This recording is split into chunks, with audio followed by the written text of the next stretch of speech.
Happy birthday to you, happy birthday to you, happy birthday dear.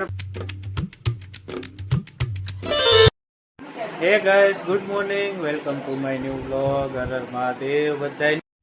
તો guys અત્યારમાં વાગે છે 10:30 અને અત્યારે ફિલહાલ ચા પાણી નાસ્તો થઈ ગયો છે. મેડિસિન લેવાની હતી, મેડિસિન પણ લઈ લીધી છે. લીમડો પણ આવી ગયો છે. હવે સીધું આપણે ગરમ પાણી મૂક્યું છે એટલે નાહવા જવાનું છે. નેહા નાઈ નાવે એટલે નાહવા જવાનું છે. આજે દીદીનો બર્થડે છે. Happy birthday. રૂમિલ લેસન કરે છે અને આપણે ઇન્ડિયાની મેચ ચાલુ છે તો મેચ ગાઈસ અત્યારે મસ્ત બપોરની ફરાળ થઈ ગઈ છે સરસ મજાની અને ઇન્ડિયાની મેચ ચાલુ છે તો આપણે અત્યારે મેચ જોઈએ છીએ.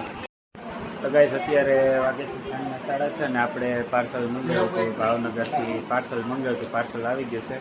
પેન ડ્રાઈવ આપણે મંગાવી હતી સગાઈની, કારણ કે 20 તારીખે આપણી સગાઈની એનિવર્સરી છે એટલે પેન ડ્રાઈવ આવી છે અને થોડા ફ્રૂટ્સ પણ આવી ગયા છે. તો ગાઈસ આજે દીદીનો બર્થડે છે એટલા માટે આપણે બહારથી કેકને એવું ઓર્ડર કર્યું છે. ઓનલાઈન જમવાનું પણ બહારથી ઓર્ડર કરી દીધું છે અને કેકને એવું પણ ઓર્ડર કરી દીધું છે. બર્થડે ગર્લ જો વેફર તળાઈને પેક કરી રહી છે.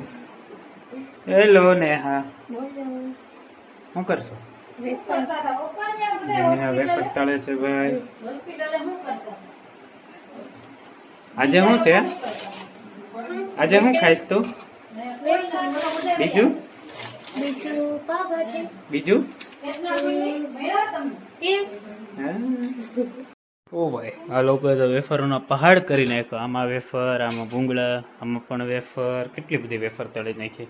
અને આપણે પાર્સલ પણ ફાઇનલી આવી ગયું છે. પાવભાજી ને પુલાવ ને એવું મંગાવ્યું હતું એ. અને બહુ સરસ મજાનો ભાઈ કેક પણ આવી ગયો છે.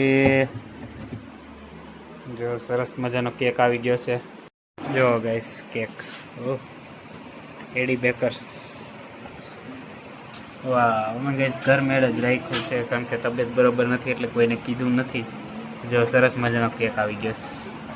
તો ગાઈસ આપણે જો ગોઠવાઈ ગયું છે કેક ને એવું. ચલો સ્ટાર્ટ કરીએ. Happy birthday to you, happy birthday to you, happy birthday dear Falguni, happy birthday to you. Chocolate cake હે નેહા? વાવ,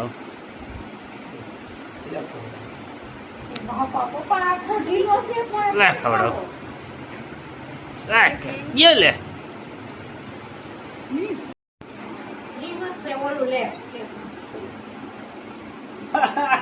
લે. તારે ખાવાનું. હવે નેહા જાય છે કેક ખાવા માટે.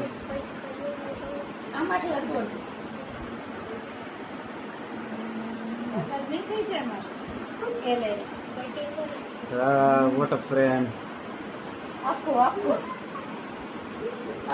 સરસ, બહુ ગમ્યું. તો ચલો ગાઈસ હવે જમવા બેસી જશું. પાવભાજી છે, જમી લઈએ. ભાઈ કેકનો ટેસ્ટ બહુ મસ્ત છે.